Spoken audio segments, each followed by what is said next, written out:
Modern যুগের এক doctor time travel করে পৌঁছে যায় প্রাচীনকালে এবং তার বিয়ে হয় এক প্রতিবন্ধী মৃতপ্রায় রাজকুমারের সঙ্গে।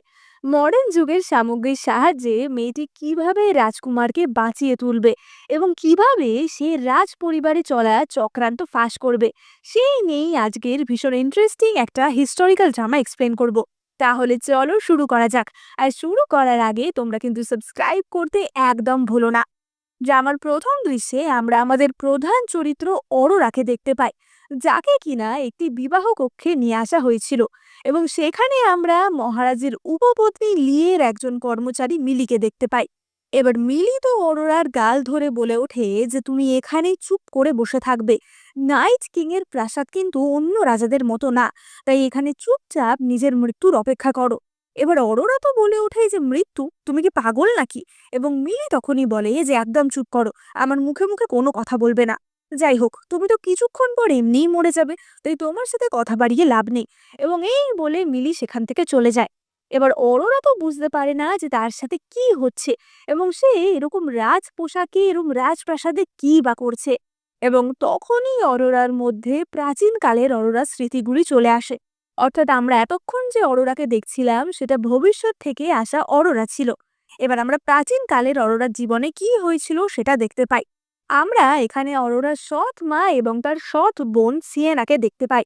অরোরার সৎ মা তো বলে যে নাইট কিং অর্থাৎ ফিলিপ, যার সাথে তোমার বিয়ে হচ্ছে, তাকে যুদ্ধের দেবতা বলা হয়। সুতরাং তুমি খুবই ভাগ্যবতী যে তোমার রাজ পরিবারে বিয়ে হচ্ছে। এবার অরোরা তো তার সৎ মায়ের পা ধরে বলতে থাকে যে দয়া করে আমাকে ওই বাড়িতে বিয়ে দিও না, ওখানে বিয়ে দিলে কারোরই বাঁচার সম্ভাবনা থাকে না।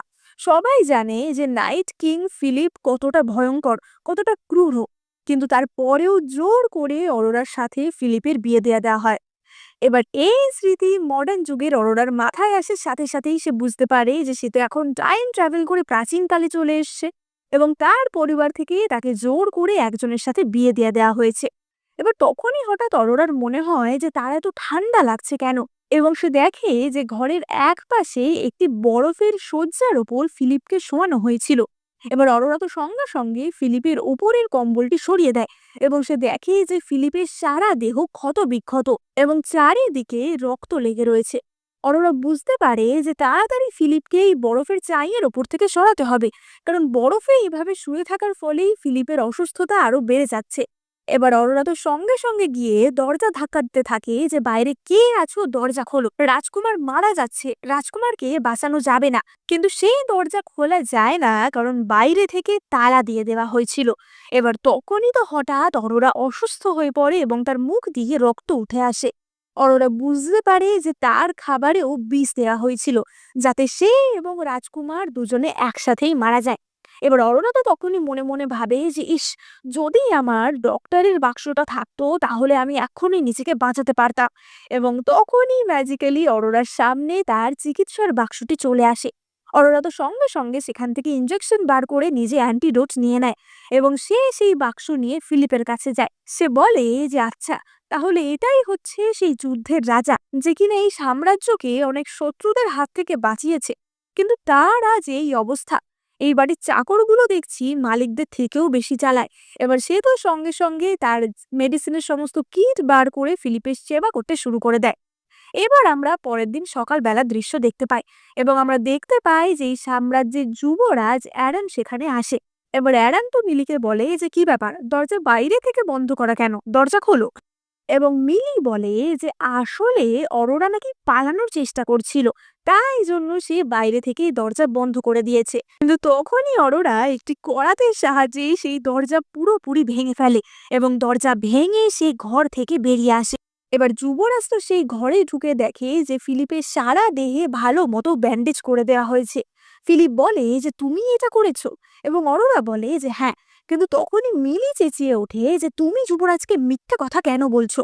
এবং অরোরা তো সঙ্গে সঙ্গে মিলিকে ঠাস করে এক চড় মারে। সে বলে যে তুমি বারবার আমাকে ফাঁসানোর চেষ্টা করছো, তাই না?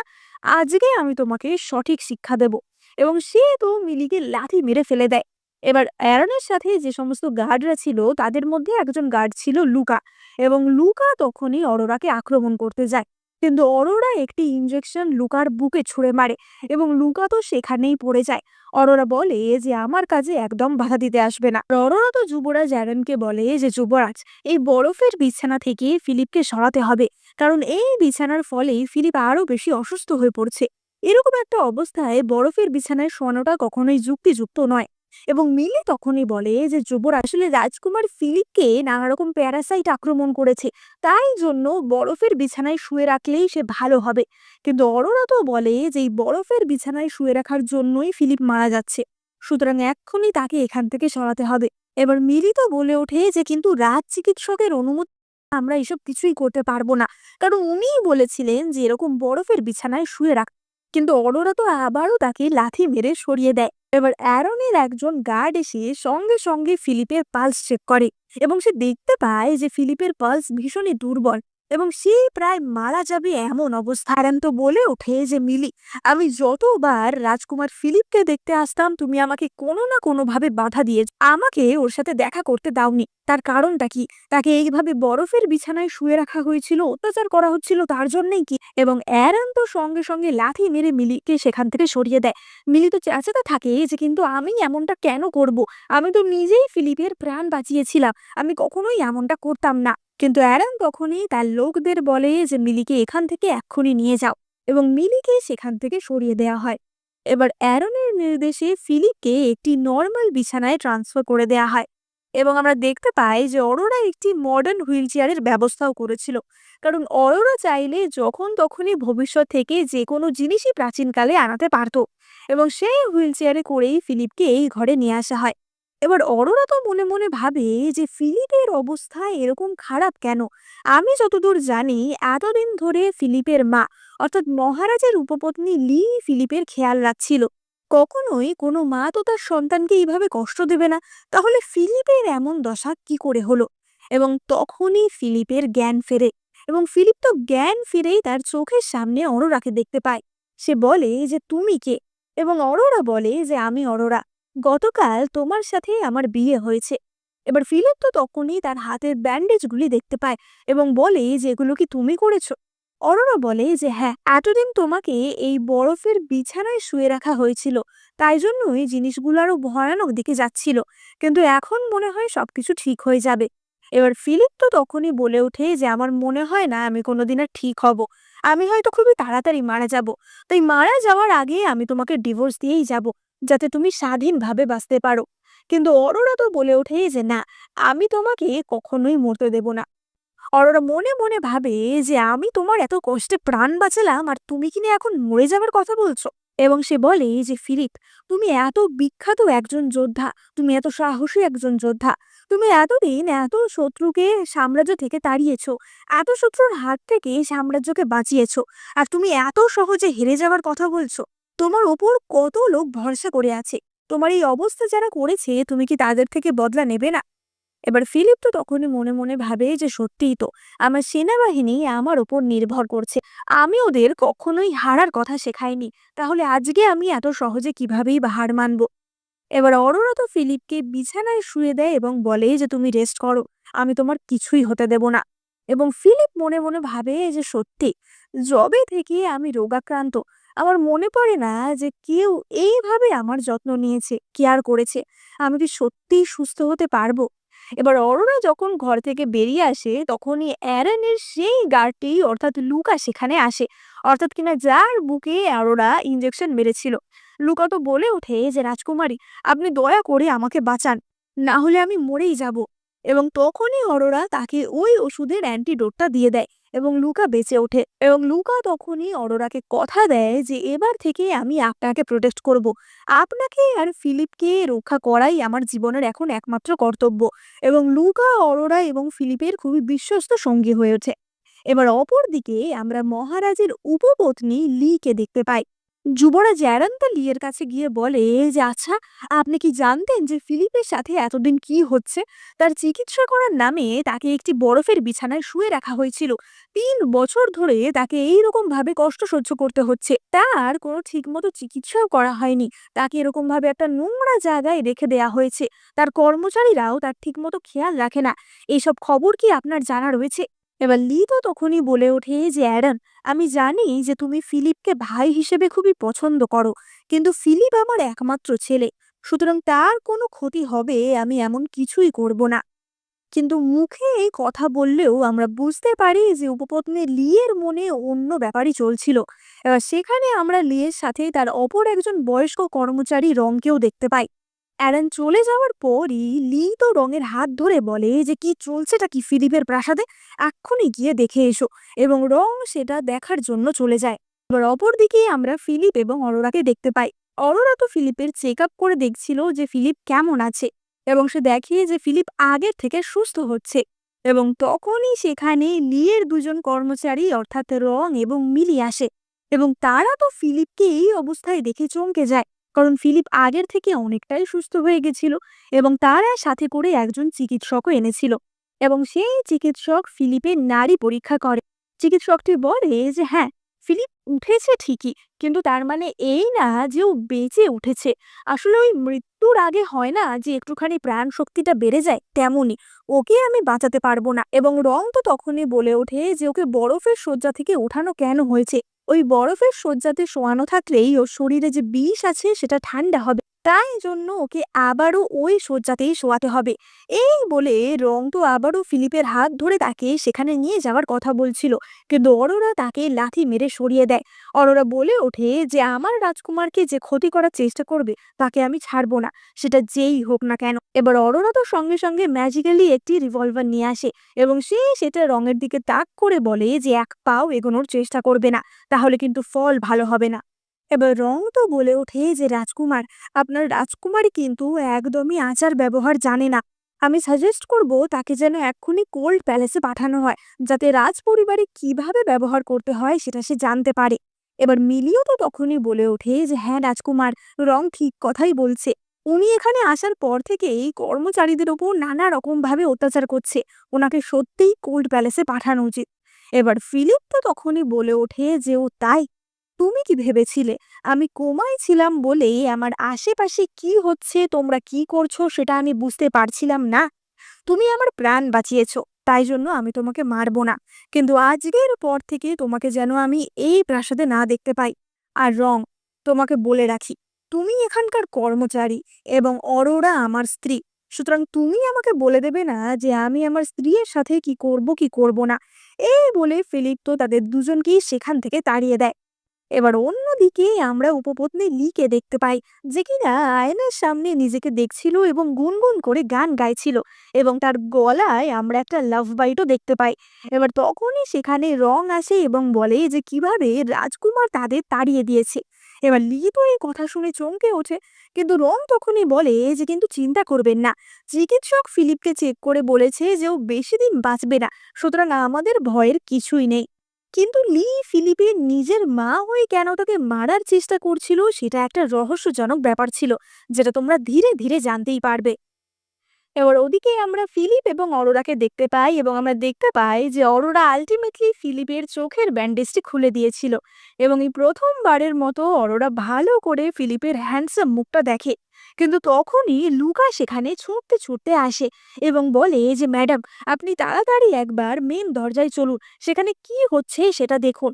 এবং আমরা তাদের প্রাসাদের মেন দরজার দৃশ্য দেখতে পাই, এবং আমরা দেখতে পাই যে সেখানে হাজির হয়েছিল অরোরার সৎ বোন সিয়েনা, এবং সিয়েনা সাথে করে একটা কফিনও নিয়ে এসেছিল। সিয়েনা তো দরজার সামনে দাঁড়িয়ে দাঁড়িয়ে জোরে জোরে কাঁদতে থাকে যে বোন, তোমার কি হলো? আমি জানি যে নাইট কিং তোমাকে মেরে ফেলেছে, তাই আমি তোমাকে নিতে এসেছি।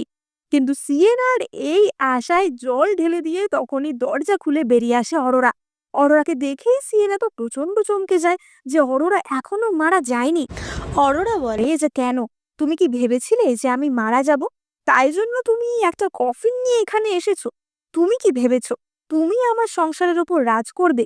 এবার সিয়েনা তো তখনই বলে ওঠে যে তুমি নিজেকে কি ভাবছো, তুমি কি ফিলিপকে বিয়ে করে ভাবছো যে তুমি রাজকুমারী হয়ে গেলে? এবার অরোরা তো তখনই তাকে ঠাস করে এক চড় মারে এবং লাথি মেরে ফেলে। এবার সিয়েনা তো তার কর্মচারীদের বলে যে এক্ষুনি ওকে ধরো, কিন্তু লুকা তখনই তার তরোয়াল বার করে, এবং অরোরা আবারও ম্যাজিক্যালি তার রিভলভার এনে একজন কর্মচারীর পায়ে গুলি করে। এবার এই অদ্ভুত রকমের যন্ত্র দেখে সবাই তো বেশ ভয় পেয়ে যায় এবং কেউ আর অরোরার কাছে এগোনোর সাহস করে না। অরোরা তো সিয়েনাকে ধরে ঠাস ঠাস করে চড় মারতে থাকে।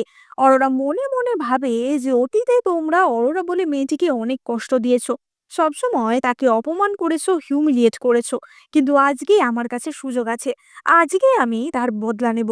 এবং অরোরা লুকাকে বলে যে সিয়েনাকে এক্ষুনি কফিনে ঢুকিয়ে দিতে, এবং আমরা দেখতে পাই যে লুকা তো গিয়ে সিয়েনাকে কফিনে ঢুকিয়ে দেয়। আর এই খবর তো গিয়ে পৌঁছায় অরোরা এবং সিয়েনার বাবা মার্কুইস লিওর কাছে, এবং মার্কুইস লিও তো সঙ্গে সঙ্গে সেখানে ছুটতে ছুটতে চলে আসে। ওদিকে ফিলিপের প্রাসাদের সামনে ততক্ষণে তো লোকজনের ভিড় জমে গেছিল, সেখানে রীতিমতো শো শুরু হয়ে গেছিল। লুকা সেই কফিনকে দেখিয়ে লোকজনদের বলতে থাকে যে দেখো তোমরা, মার্কুইস লিওর মেয়ে সিয়ানা এখানে কফিন নিয়ে এসেছে রাজকুমার ফিলিপ এবং রাজকুমারী অরোরাকে অপমান করার জন্য, তাদের অপদস্থ করার জন্য। কিন্তু তখনই সেখানে মার্কুইস লিও চলে আসে এবং বলে যে তুমি এসব কি করছো, আমার পরিবারের সাথে তুমি এমন করতে পারো না। অরোরা বলে যে কিন্তু আমি কি করলাম? এবার মার্কুইস লিও তো বলে যে আমি তোমাকে এত বড় যৌতুক দিয়েছি, তোমাকে গ্রাম থেকে নিয়ে এসে মানুষ করেছি, আর তুমি তোমার বোনকে কফিনে ঢুকিয়ে দিয়েছো। এবার অরোরা তো বলে যে এক্ষুনি আমাকে 10,000 স্বর্ণমুদ্রা দাও, তাহলে আমি ওকে ছেড়ে দেব। এবার লিও তো বলতে থাকে যে কি তোমার এত সাহস, তুমি আমাকে ব্ল্যাকমেল করছো। এবার লোকজনও তো তখন আশেপাশের বলতে শুরু করে দেয় যে সত্যিই তো, মেয়েটা নিজের বাবাকে ব্ল্যাকমেল করছে, এটা তো অত্যন্ত অন্যায়। এবং অরোরা তখনই লুকাকে বলে যে যাও, আমার যৌতুকে আমাকে কি দেওয়া হয়েছিল সেটা নিয়ে এসো। এবং আমরা দেখতে পাই যে অরোরার যৌতুক বা দেনমোহরে তাকে একটি কুকুর দেওয়া হয়েছিল, যার গলায় নাকি একটা মাছ বাঁধা ছিল, এবং সেই কুকুরটার একটা পাও খোঁড়া ছিল। অর্থাৎ ফিলিপ যেহেতু এরকম ব্যান্ডেজ বাঁধা খোঁড়া রাজকুমার ছিল, এটাকে ভেঙানোর জন্য, তাকে অপদস্থ করার জন্য অরোরাকে এরম একটা ডাউরি দেওয়া হয়েছিল। এবার সবাই তো এই দৃশ্য দেখে বলতে থাকে যে ছি ছি, কেউ কি নিজের মেয়েকে এমন জিনিস দেয়? সত্যি মার্কুইস লিও রাজকুমারকে অপমান করেছে, ওর মেয়ের সাথে যেটা হয়েছে সেটা একদম ঠিক হয়েছে। এবার মার্কুইস লিও তো বলতে থাকে যে তুমি মিথ্যে কথা বলছো, তোমার কাছে কোনো প্রমাণ আছে যে এটা আমরাই দিয়েছি? তুমি তোমার মা বাবার বিরুদ্ধে মিথ্যা বলছো? এবং তখনই সেখানে ফিলিপ চলে আসে। এবার ফিলিপকে দেখে মার্কুইস লিও তো অবাক হয়ে যায়। ফিলিপ বলে যে মার্কুইস, তুমি শুধুমাত্র আমাকে অপমান করার জন্যই কুকুরটাই পাঠাওনি, তোমার মেয়ে আবার কফিন নিয়ে এখানে হাজির হয়েছে, তাহলে তোমাদের কি শাস্তি হওয়া উচিত? এবার আশেপাশের লোকেরা তো বলতে থাকে যে সত্যি, নাইট কিংকে অপমান করার জন্য এদের তো এক্ষুনি মৃত্যুদণ্ড দেওয়া উচিত। এবং তারা তাদের কাছে যত জঞ্জাল পচা সবজি ছিল সব কিছু মার্কুইস লিও এবং তার স্ত্রীর দিকে ছুঁড়ে ফেলতে থাকে। মার্কুইস লিও বিষয়টা সামাল দেওয়ার জন্য বলে যে আমার যৌতুক একদম তৈরিই আছে, আমি ওর জন্য অনেক কিছু তৈরি করে রেখেছি, কিন্তু মনে হয় পাঠাতে কিছু একটা ভুল হয়ে গেছে, নিশ্চয়ই আমার কোনো কর্মচারীর দোষ, এক্ষুনি আমি বাড়ি গিয়ে সমস্ত উপহার পাঠিয়ে দিচ্ছি। এবং এই বলে সে তো কোনো রকমে ওখান থেকে কেটে পড়ে। এবার অপরদিকে আমরা উপপত্নী লিকে দেখতে পাই, যে কিনা একজন পুরুষের ছবি দেখে নানান রকমের কথা ভাবছিল। এবং তখনই রং তাকে এসে খবর দেয় যে রানীমা, একটা খারাপ খবর আছে, নাইট কিং এর প্রাসাদ থেকে খবর এসেছে, ফিলিপকে নাকি তার প্রাসাদের সামনে দেখা গেছে, সে সেখানে নিজেই বেরিয়ে এসেছিল এবং তাকে দেখে জনগণ খুবই খুশি ছিল। জনগণ বলছে যে আবার হয়তো নাইট কিং তার স্বমহিমায় ফিরে আসবে। এবার এই কথা শুনে উপপত্নী লিয়ের তো মাথা খারাপ হয়ে যায় এবং সে সব কিছু ছুঁড়ে ছুঁড়ে ফেলতে থাকে। সে বলতে থাকে যে এটা কি করে সম্ভব, এটা কখনোই হতে পারে না, ও তো মারা গেছিল, এক্ষুনি ওদের রাজপ্রাসাদে খবর দাও, কালকেই যেন ফিলিপ আর অরোরা এসে আমার সাথে দেখা করে। এবার অপরদিকে আমরা ফিলিপ আর অরোরাকে দেখতে পাই। লুকা তো তাদের খবর দেয় যে তাদের এক্ষুনি প্রাসাদে যেতে হবে, এবং তখনই অরোরা ফিলিপকে একটি ইঞ্জেকশন দিয়ে দেয়। ফিলিপ বলে যে কিন্তু এই ইঞ্জেকশন কিসের জন্য? এবং অরোরা বলে যে তুমি যে সুস্থ হয়ে উঠছো এটা কাউকে জানাতে দেওয়া যাবে না, এই ইঞ্জেকশন তোমাকে সাময়িকভাবে অবশ রাখবে, যাতে রাজপ্রাসাদের লোকেদের মনে হয় যে তুমি এখনো অসুস্থই আছো। এবার ফিলিপ আর অরোরা তো রাজপ্রাসাদে উপস্থিত হয়, এবং তারা যখন উপপত্নী লুয়ের প্রাসাদের দিকে যাচ্ছিল তখনই পাশ দিয়ে একজন দাসী ছুটে যাচ্ছিল। সে মহারানী মার্থার দাসী ছিল। সে ছুটতে ছুটতে বলছিল যে ছোট রাজকুমার অসুস্থ হয়ে পড়েছে। এবার অরোরা তো ফিলিপকে জিজ্ঞাসা করে যে কি ব্যাপার, ছোট রাজকুমার কি? এবং ফিলিপ জানায় যে সেটা হচ্ছে মহারাজের প্রধান পত্নী অর্থাৎ মহারানী মার্থার ছোট ছেলে জেরি, এবং জেরি কোনোভাবে অসুস্থ হয়ে পড়েছে। এবার অরোরা তো সঙ্গে সঙ্গে সেখানে ছুটে যায় এবং সে দেখে যে জেরির মুখ দিয়ে ফেনা উঠছে, অর্থাৎ তার উপর বিষক্রিয়া করা হয়েছে। এবার অরোরা তো ম্যাজিক্যালি সঙ্গে সঙ্গেই তার ইঞ্জেকশনটি বার করে এবং সেটা জেরিকে দিতে যায়। কিন্তু জেরির দাসীটি তখন তাকে বাধা দেয় এবং বলে যে না, তুমি কখনোই এটা দিতে পারো না, এভাবে তুমি ওকে যা তা যে কোনো ওষুধ দিতে পারো না, তাহলে মহারানী তোমাকে বকবে। এতে যদি জেরির কোনো ক্ষতি হয় তাহলে আমি মহারানীকে কি জবাব দেব? কিন্তু ফিলিপ তখনই এসে বলে যে না, আমি ওর হয়ে কথা দিচ্ছি যে জেরির কিচ্ছু হবে না, যদি কিছু হয় তার দায়িত্ব আমার। এবং অরোরা সঙ্গে সঙ্গে জেরিকে সে ইঞ্জেকশন দেয়। এবার তখনই তো সেখানে রাজ চিকিৎসকও চলে আসে। চিকিৎসক তো বলতে থাকে যে আমি ওকে চেক আপ করার আগেই অন্য কেউ ওকে ওষুধ দিচ্ছে, এত সাহস কার? কিন্তু চিকিৎসক চেক করে দেখে যে না, জেরির পালস এখন ঠিক আছে, অর্থাৎ সে আস্তে আস্তে সুস্থ হয়ে উঠছে, ভয় পাওয়ার মতো কিছুই হয়নি। এবার আমরা ফ্ল্যাশব্যাকে দেখতে পাই যে যে দাসীটি জেরির কাছে ছিল, সেই দাসীটিই আসলে জেরির খাবারে বিষ মিশিয়ে তাকে খাইয়েছিল, যার ফলে জেরি এইভাবে অসুস্থ হয়ে পড়েছিল। এবার ততক্ষণে তো মহারানী মার্থাও সেখানে চলে আসে এবং মহারানী মার্থা তো অত্যন্ত চিন্তিত হয়ে পড়েছিল তার ছেলের জন্য। কিন্তু ততক্ষণে জেরি অনেকটাই সুস্থ হয়ে উঠেছিল। এবার মহারানী মার্থা তো বলে যে ফিলিপ, কি হচ্ছে এখানে, আর তুমি এখানে কি করছো? ফিলিপ তো তাকে খুলে বলে যে এতক্ষণ এখানে কি হয়েছিল। এবং মহারানী তো অরোরার ওপর খুবই ইমপ্রেসড হয়, এমনকি ছোট রাজকুমার জেরি গিয়েও অরোরাকে থ্যাংক ইউ বলে। এবার মহারানী তো তখনই জিজ্ঞেস করে যে অরোরা, তাহলে জেরির এমনটা হলো কেন? এবং অরোরা বলে যে জেরির ওপর কোনো বিষক্রিয়া করা হয়েছে। এবার তখনই আমরা দেখতে পাই যে রং জেরির সেই দাসীটিকে চোখ গরম করে সেখান থেকে চলে যায় এবং রং গিয়ে এই খবরটা সোজা উপপত্নী লুকে দেয়। এবার উপপত্নী তো এই খবর শুনে আরো রেগে যায় এবং সে বলতে থাকে যে এইটুকু ব্যাপার তোমরা হ্যান্ডেল করতে পারছো না। ওদিকে মহারানী মার্থার অপর একজন দাসী একটি গাছের তলা থেকে একটি পুড়িয়া নিয়ে আসে, যে পুড়িয়াটা আসলে বিষের পুড়িয়া ছিল। এবার মহারানী তো জেরির দাসীকে বলতে থাকে যে আমি বিশ্বাস করে জেরির দায়িত্ব তোমার ওপর দিয়েছিলাম, আর তুমি থাকতেও এমনটা ঘটে কি করে? তুমি কি ইচ্ছা করে এই সব কিছু করেছো? এবং দাসীটি তো কাঁদতে থাকে যে না, আমি কিছুই করিনি, আমাকে কোনোভাবে ফাঁসানো হচ্ছে। এবার অরোরা তো সেই বিষের পুড়িয়া চেক করে দেখে। অরোরা বলে যে এই বিষটা হচ্ছে এমন বিষ যেটা সহজে কারোর হাত থেকে যায় না, সুতরাং যেই বিষ দিয়েছে তার হাতে এটার কোনো না কোনো ছাপ থাকবেই। সেই বিষ দেওয়া হাত ভিনিগারে চোবালেই তার হাত কালো হয়ে যাবে, সুতরাং সেখান থেকেই প্রমাণিত হবে যে সেই বিষ দিয়েছে কিনা। এবার সঙ্গে সঙ্গে তো সেখানে ভিনিগার আনা হয় এবং সেই দাসটির হাত ভিনিগারে চোবানো হয় এবং তার হাত সঙ্গে সঙ্গে কালো হয়ে যায় এবং প্রমাণিত হয় যে সেই দাসীটি ছোট রাজকুমার জেরিকে মারার চেষ্টা করছিল। কিন্তু এই দাসীর পিছনে যে আলটিমেটলি উপপত্নী লি ছিল সেটা কিন্তু তারা তখনও জানতো না।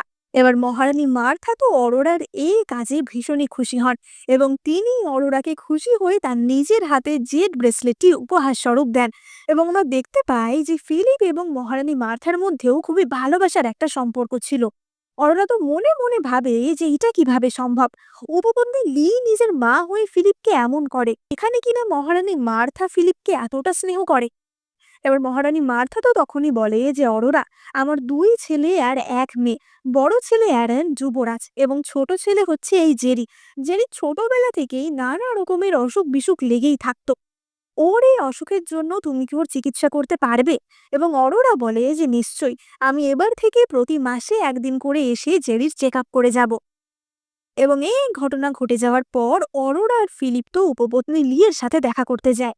এবার ফিলিপ এবং অরোরা উপপত্নী লিয়ের কাছে, অর্থাৎ ফিলিপের মায়ের কাছে এসে পৌঁছায় এবং লি সেখানে সঙ্গে সঙ্গে একজন চিকিৎসককে ডাকে এবং তাকে বলে যে ফিলিপকে চেক আপ করে দেখতে। এবার অরোরা তো আগে থেকেই ফিলিপকে ইঞ্জেকশন দিয়ে এনেছিল, যাতে কিনা ফিলিক্সের পালস এমনিতেই উইক ছিল। ফলে চিকিৎসককে চেক আপ করে বলে যে না, ফিলিক্স আপাতত সুস্থ আছে ঠিকই, তবে ফিলিপস বেশি দিন বাঁচবে বলে মনে হয় না। এবার উপপত্নী লি তো সেই চিকিৎসককে সেখান থেকে চলে যেতে বলে এবং সে ফিলিপকে বলে যে ফিলিপ, তুমি এখনো অসুস্থ আছো, তাই জন্য তোমার উচিত হবে যে তোমার চিকিৎসার ওপর খেয়াল রাখা। এবং এই বলে সে তো ফিলিপ আর অরোরাকে সেখান থেকে পাঠিয়ে দেয়। আসলে লি তো শিওর হয়ে গেছিল যে ফিলিপ এখনো অসুস্থই আছে। এবার তারা চলে যাওয়ার পরই রং বলে যে কিন্তু ম্যাডাম, এই অরোরা মেয়েটাকে সরিয়ে দিলে হতো না? এবং লি বলে যে সরিয়ে তো দেবই, কিন্তু এত তারা কিসের, ওর সাথে আগে একটু খেলে নি, তারপর না হয় ওকে সরাবো। এবার ওখান থেকে বেরিয়ে অরোরা এবং ফিলিপ যখন ফিরছিল, অরোরার মনে হয় যে লিয়ের ব্যবহারটা এমন কেন? লি নিজের মা হয়ে ফিলিপের সাথে এমন রুড ব্যবহার কেন করে? ওনার কি কোনো রাগ আছে ফিলিপের উপর? এবার তখনই তাদের দেখা হয়ে যায় যুবরাজ অ্যারনের সাথে। অ্যারন বলে যে, ফিলিপ, তুমি আগের থেকে সুস্থ আছো সেটা দেখে আমি খুব খুশি হয়েছি। অরোরা, আমি শুনলাম তুমি নাকি জেরির প্রাণ বাঁচিয়েছো, কিন্তু আমি তো কখনো শুনিনি যে তুমি চিকিৎসা করতে পারতে। তা হঠাৎ করে তোমার মধ্যে চিকিৎসার এই ক্ষমতা কোথা থেকে এলো? যাই হোক না কেন, আগামীকাল একটা মেডিকেল কম্পিটিশন আছে, তুমি সেই কম্পিটিশনে অংশগ্রহণ করো, সেটা আমি চাই। এবার অরোরা তো সঙ্গে সঙ্গে বলে যে, কিন্তু যুবরাজ, আমার ওই একটু আধটু চিকিৎসার ক্ষমতা আছে, তার জন্য আমি কখনোই কম্পিটিশনে অংশগ্রহণ করব এমনটা ভাবিনি। কিন্তু যুবরাজ তাকে থামিয়ে দিয়ে বলে যে, এই ব্যাপারে আমি কিছু শুনতে চাই না, আমি যেটা বলছি সেটা তোমাকে শুনতে হবে, আর তুমি যদি জিততে পারো তাহলে তুমি 10,000 স্বর্ণমুদ্রাও পাবে। এবার এই কথা শুনে অরোরা তো কম্পিটিশনে অংশগ্রহণ করার জন্য রাজি হয়ে যায়। এবার ফিলিপ আর অরোরা সেখান থেকে চলে গেলেই অ্যারনের একজন কর্মচারী বলে যে, কিন্তু যুবরাজ, আপনি শুধু শুধু রাজকুমারীকে এইভাবে কম্পিটিশনে অংশগ্রহণ করতে বলছেন? রানীমা তো বারণ করেই দিয়েছে যে ওকে যেন কোনো রকম ভাবে জ্বালাতন না করা হয়। তাহলে? এবং অ্যারন বলে যে, তোমার কি মনে হয় ফিলিপ এতদিন শয্যাশায়ী থাকার পর হঠাৎ উঠে পড়লো কি করে? সেটা তো অরোরার জন্যই। আর অরোরা চিকিৎসাবিদ্যায় ভালো হোক বা নাই হোক, কালকে অন্তত ওকে আমি জুলিয়ানের বিরুদ্ধে তো ব্যবহার করতে পারবো। আর জুলিয়ান হচ্ছে অপর এক রাজকুমার যে কিনা এই চিকিৎসার কম্পিটিশনটা বা মেডিকেল কম্পিটিশনটার আয়োজন করতো প্রতি বছর। এবার এই সময় তারা যখন এইসব কথা বলছিল, তখন মহারাজের একজন কর্মচারী এই সব কথা শুনছিল এবং সে গিয়ে এই সব কথা মহারাজকে বলে। এবার আমরা দেখতে পাই যে মহারাজ মনে মনে বলে যে, ফিলিপ, তুমি আমার সবচেয়ে প্রিয় পুত্র ছিলে এবং তোমাকে আমি খুব ভালোবাসতাম। তুমি দেশের জন্য এত কিছু করেছো, কিন্তু তোমার এটা করা উচিত হয়নি। এবার আসলে মহারাজ একটি স্বপ্ন দেখেছিলেন যে ফিলিপ তাকে মেরে সিংহাসন কেড়ে নিচ্ছে, এবং এই স্বপ্ন দেখেই মহারাজ এতটাই ইনফ্লুয়েন্সড হয়ে গেছিল যে মহারাজ ভাবছিলেন যে ফিলিপ হয়তো তার শত্রু। যদিও সেই স্বপ্নের বাস্তবে কোনো মানে ছিল কি ছিল না সেটা মহারাজ খতিয়ে দেখেননি। এবার আমরা দেখতে পাই যে ফিলিপ আর অরোরা তো বাড়ি চলে আসে। ফিলিপ জিজ্ঞাসা করে যে, অরোরা, তুমি এই প্রতিযোগিতায় অংশ নেওয়ার জন্য হ্যাঁ বললে কেন? এবং অরোরা বলে যে, আসলে আমি একটুখানি টাকা ইনকাম করতে চাইছিলাম। তাছাড়া আমার মনে হয় আমাকে কেউই বিপদে ফেলতে পারবে না, কারণ যতই হোক মহারানী মার্থা তো আমাদেরই সাপোর্টে রয়েছে। এবং ফিলিপ তখনই মনে মনে ভাবে যে, অরোরা, যাই হয়ে যাক না কেন, এরপর থেকে আমি কখনোই তোমাকে আর কোনো বিপদে পড়তে দেব না। এবার অরোরা তো তখনই ফিলিপকে এই কম্পিটিশনের ব্যাপারে জিজ্ঞাসা করে এবং ফিলিপ জানায় যে প্রতি বছর রাজকুমার জুলিয়ান এই কম্পিটিশনটার আয়োজন করে এবং এই প্রতিযোগিতায় যে বিজয়ী হয় বা যারা ভালো চিকিৎসক থাকে তাদেরকে সে রাজপ্রাসাদের চিকিৎসক হিসেবে অ্যাপয়েন্ট করে। এবার ফিলিপ তো তখনই বলে যে জুলিয়ান হচ্ছে মহারাজের অপর এক উপপত্নীর ছেলে এবং সেই উপপত্নীটি নিজেও একজন জেনারেলের বংশের মেয়ে, সুতরাং জুলিয়ানেরও ক্ষমতা রয়েছে। ফিলিপের এই অ্যাক্সিডেন্ট হওয়ার পর থেকে অ্যারনের সবচেয়ে বড় প্রতিদ্বন্দ্বী কিন্তু জুলিয়ান, অর্থাৎ যুবরাজ অ্যারনের যদি কিছু একটা হয় তাহলে জুলিয়ানই রাজা হবে। ফিলিপ বলে যে তাই জন্যই অ্যারন তোমাকে এই প্রতিযোগিতায় অংশ নিতে বলেছে, কারণ এক তো যাচাই করবে যে তুমি কত ভালো চিকিৎসক, তাছাড়া জুলিয়ানকেও রাগানোর জন্য ইচ্ছা করে তোমাকে এই প্রতিযোগিতায় অংশগ্রহণ করতে বলেছে। এবার তখনই তো লুকা ফিলিপের জন্য স্যুপ নিয়ে আসে এবং অরোরা নিজে সেই স্যুপ ফিলিপকে খাইয়ে দেয়। লুকা বলে ওঠে যে যবে থেকে রাজকুমারী অরোরা এখানে এসেছে তবে থেকে ফিলিপের চেহারাও ভালো হয়েছে এবং ফিলিপের খাওয়া দাওয়াতেও রুচি এসেছে। অরোরা বলে যে, তোমার যদি ভালো লাগে তাহলে আমি প্রতিদিনই তোমার জন্য এইভাবেই রান্না করে দেব। এবং আমরা দেখতে পাই যে তাদের মধ্যেও আস্তে আস্তে একটা সুন্দর সম্পর্ক গড়ে উঠছিল। এবার অরোরা তো ফিলিপকে বলে যে, আমি তোমাকে বিছানা অব্দি নিয়ে যাচ্ছি, কারণ ফিলিপ তো তখনও হুইল চেয়ারে বসা ছিল। এবং অরোরা ফিলিপকে বিছানায় নিয়ে যায়, কিন্তু তাকে বিছানায় শোয়ানোর সময় অরোরা নিজেই তার ওপর পড়ে যায় এবং তাদের মধ্যে একটা রোমান্টিক মোমেন্ট সৃষ্টি হয়। ফিলিপ তো মনে মনে ভাবে যে, আচ্ছা, তাহলে কি ভালোবাসলে এমনই অনুভূতি হয়? যাই হোক, এবার আমরা পরের দিনের দৃশ্য, অর্থাৎ চিকিৎসকদের কম্পিটিশন যেই দিন ছিল সেই দিনের দৃশ্য দেখতে পাই এবং সেই দিন আমরা অনেক চিকিৎসকের মাঝখানে অরোরাকেও দেখতে পাই এবং সেখানে আমরা এই প্রতিযোগিতা যে আয়োজন করেছিল অর্থাৎ রাজকুমার জুলিয়ানকে দেখতে পাই এবং তার সাথে যুবরাজ অ্যারন এবং তৃতীয় রাজকুমার ফ্রেডও ছিল। এবার চিকিৎসকদের এই প্রতিযোগিতা শুরু হয় এবং এই প্রতিযোগিতা 3টে রাউন্ড ছিল। 3টে রাউন্ডে 3জন রোগীকে নিয়ে আসা হবে এবং যে সেই রোগীর সবচেয়ে ভালো চিকিৎসা করতে পারবে সেই হবে ওই রাউন্ডের বিজয়ী। এবার প্রথমেই পেশেন্ট নাম্বার 1 কে নিয়ে আসা হয় এবং আমরা দেখতে পাই যে সেখানে একটি মহিলা আসে, কিন্তু মহিলাটি যখন রাজকুমারদের বউ করছিল তখন সে তাদের ভুলভাল নামে সম্বোধন করে। অর্থাৎ সে রাজকুমার জুলিয়ানকে যুবরাজ অ্যারন বলে সম্বোধন করে, এরকম গোলানো মেলানো। এবং এটা দেখে অরোরা বুঝতে পারে যে তার মানে মহিলাটি চোখে কম দেখে, তার চোখে পাওয়ার রয়েছে। এবার যুবরাজ অ্যারন তো বলে ওঠে যে এই মহিলার চিকিৎসা কি কারোর কাছে রয়েছে, এবং যে সমস্ত প্রতিযোগীরা ছিল তাদের মধ্যে একজন বয়স্ক লোক বলে ওঠে যে হ্যাঁ, আমার কাছে রয়েছে। সেই কাগজ নিয়ে সেই কাগজের মাঝখানে একটি ফুটো করে এবং বলে যে এবার এই ফুটো দিয়ে তুমি দেখো। এবার মহিলাটা তো বলে ওঠে যে হ্যাঁ, এই ফুটো দিয়ে আমি সবকিছু পরিষ্কারভাবেই দেখতে পাচ্ছি। কিন্তু তখনই অপর এক চিকিৎসক বলে ওঠে যে পরিষ্কারভাবে দেখতে পাচ্ছে সে নয় বোঝা গেল, কিন্তু কারুর পক্ষে নিশ্চয়ই এইভাবে চোখের সামনে সর্বদা কাগজ ধরে রাখা সম্ভব না, সেভাবে তো সে আর জীবনযাপন করতে পারে না। তাহলে ফলে প্রথম চিকিৎসক হার মানতে বাধ্য হয়। এবার দ্বিতীয় চিকিৎসক মহিলাটির সামনে একটি ম্যাগনিফাইং গ্লাস নিয়ে আসে এবং বলে যে এইটা নিয়ে তুমি দেখো সবকিছু দেখতে পাচ্ছ কিনা। এবার মহিলা তো ম্যাগনিফাইং গ্লাস নিয়ে দেখতে পাচ্ছিল ঠিকই, কিন্তু সে সবকিছু অনেক বড় বড়ই দেখতে পাচ্ছিল। তাই সে ভয় পেয়ে ওই গ্লাস নামিয়ে রেখে দেয়। কিন্তু তারপরে সেখানে আসে অরোরা এবং অরোরা বলে যে আমি জানি ওকে কিভাবে সারাতে হবে, এখানে ম্যাগনিফাইং গ্লাস বা কাগজের কোনো কাজই নেই। এবার অরোরা তো তখনই একটি ভিজুয়াল চার্ট খোলে, যেটা কিনা সাধারণত চোখ পরীক্ষার সময় ব্যবহার করা হয় সেরকমই। এবং সে মহিলাটিকে জিজ্ঞাসা করে যে তুমি কত বড় লেখা পড়তে পারছো বা কত ছোট লেখা অবধি পড়তে পারছো সেটা বলো। এবং সেই অনুযায়ী অরোরা মহিলাটির চোখের পাওয়ার পরীক্ষা করে এবং তাকে সেই অনুযায়ী চশমা দেয়। এবার মহিলা তো সেই কাঁচ বা চশমা পরে সবকিছু স্পষ্টভাবে দেখতে পাচ্ছিল এবং তার চোখের অসুখ সম্পূর্ণ সেরে গেছিল। ওদিকে অ্যারন তো জুলিয়ানকে বলে যে দেখা যাক পরের রাউন্ডগুলো ও কি করে, একটা রাউন্ড তো এমনি লাকিলিও জিতে যেতে পারে, এরপর কি হবে সেটাই দেখার। এবার আমরা দ্বিতীয় পেশেন্টকে সেখানে আসতে দেখি, যেখানে কিনা একটি মেয়ে একটি টুপির সাথে একটি মাস্ক লাগিয়ে পরে এসেছিল। এবার রাজকুমার তো বলে যে তুমি মুখ দেখাচ্ছ না কেন, এবং মেয়েটি বলে যে আমি মুখ দেখাতে চাই না। এবার জুলিয়ান তো তাকে ধমক দিয়ে বলে যে মুখ না দেখালে তোমার চিকিৎসা কি করে হবে, এবং মেয়েটি তার সেই টুপিটি সরায় এবং আমরা দেখতে পাই যে তার গালে একটি ভয়ঙ্কর র্যাশের মতো বা পিম্পল ইনফেকশনের দাগ ছিল।